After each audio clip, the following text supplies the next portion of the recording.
Friends welcome to law सीखो। आज की वीडियो में मैं आप लोगों से बात करूंगा जो हम ट्रेडमार्क फाइल करते हैं उसके अंदर किन किन डॉक्यूमेंट्स की रिक्वायरमेंट होती है। देखो ट्रेडमार्क फाइल करते समय ना हमें ज़्यादा डॉक्यूमेंट्स नहीं चाहिए होते। आज इस वीडियो के अंदर मैं स्टेप बाय स्टेप बताऊंगा कौन कौन से डॉक्यूमेंट्स की रिक्वायर्ड होती है। देखो सबसे पहले रिक्वायर्ड होता है पर्सन का आधार कार्ड। आधार कार्ड क्यों चाहिए होता है? क्योंकि जिससे आप पर्सन की डिटेल्स को वेरीफाई कर पाओ।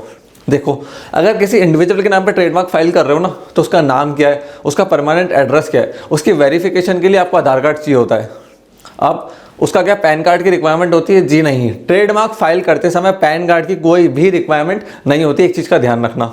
अब हम बात करेंगे ट्रेडमार्क फाइल करने में कौन कौन से डॉक्यूमेंट्स हमको लगाना है एप्लीकेशन के साथ। देखो दो तरीके से एप्लीकेशन फाइल होती है, दो कैटेगरी होती है ट्रेडमार्क की। एक होती है परपोज टू बी यूज और एक होती है यूजर एफिडेविट के साथ। अब इन दोनों में अंतर क्या है? लेट सपोज आज मैं अपने ट्रेडमार्क को यूज नहीं कर रहा हूँ, फ्यूचर के अंदर मैं बिजनेस चालू करूंगा। अभी मैंने बिजनेस चालू नहीं करा है तो मुझे फाइल करना है परपोज टू बी यूज की कैटेगरी में। वहां पे टिक लगता है कि परपोज टू बी यूज की कैटेगरी में आपका ट्रेडमार्क जाएगा, फ्यूचर में हम इसको फाइल करेंगे। दूसरी क्लास होती है यूजर एफिडेविट। वहां पे हमें एक एफिडेविट लगाना पड़ता है कि मैं इस ट्रेडमार्क को पिछले 5 साल 10 साल 15 साल 20 साल जितने भी साल या महीनों से यूज कर रहा हूं वो डेट हमको मेंशन करनी पड़ती है कि मैंने इस डेट को इस नाम को चालू करा था। अब वो डेट वेरीफाई कैसे होती है? देखो अगर मैंने बिजनेस को चालू करा होगा ना तो उस समय कुछ इनवॉइसेस काटे होंगे। इनवॉइसेस के ऊपर डेट मेंशन होती है, जीएसटी लिया होगा, वैट लिया होगा, सेल टैक्स के रिटर्न भरे होंगे, इनवॉइसेस काटे होंगे, सोशल मीडिया पेजेस होंगे, वेबसाइट होंगी। तो वहां से प्रूफ्स निकाले जाते हैं with your name with your logo. वो आप सबको देने पड़ते हैं अपने अटॉर्नी को। अब यूजर एफिडेविट बनता कैसे? उसमें एक ओथ होती है, उसके साथ साथ एक एफिडेविट में पूरी चीजें लिखी जाती है कि मैं इस नाम को इस पर्पस के लिए यूज करूंगा एंड इतने टाइम से इसको ये यूज कर रहा हूं।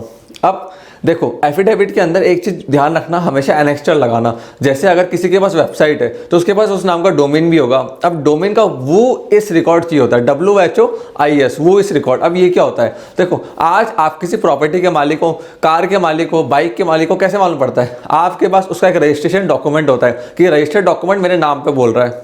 अगर हम कार या बाइक या स्कूटर की बात करें तो वहां पे हमारे पास RC होती है।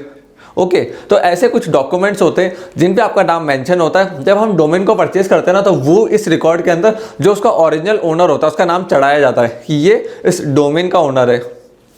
तो वो सर्टिफिकेट आपको लेके अपने ट्रेडमार्क अटॉर्नी को देना होगा। वो सर्टिफिकेट कहाँ से मिलेगा? देखो मोस्टली हम डोमेन्स इंडिया के अंदर GoDaddy से परचेज करते हैं, तो आप GoDaddy से ले सकते हो या जिससे भी आपने डोमेन परचेज करा है उनसे बात करो, उनको कॉन्टैक्ट करो, वो आपको वो इस रिकॉर्ड इशू कर देंगे या आपको उनकी वेबसाइट पर जाके मिल जाएगा। अब दूसरे तरह के प्रूफ्स आपको चाहिए होंगे, invoices, sale invoices, purchase invoices, ये सारे तरह के डॉक्यूमेंट्स आपको चाहिए होंगे। फिर उसके बाद अगर आप जीएसटी है रजिस्टर्ड है और सेम नाम से तो जीएसटी का सर्टिफिकेट भी लगा सकते हो।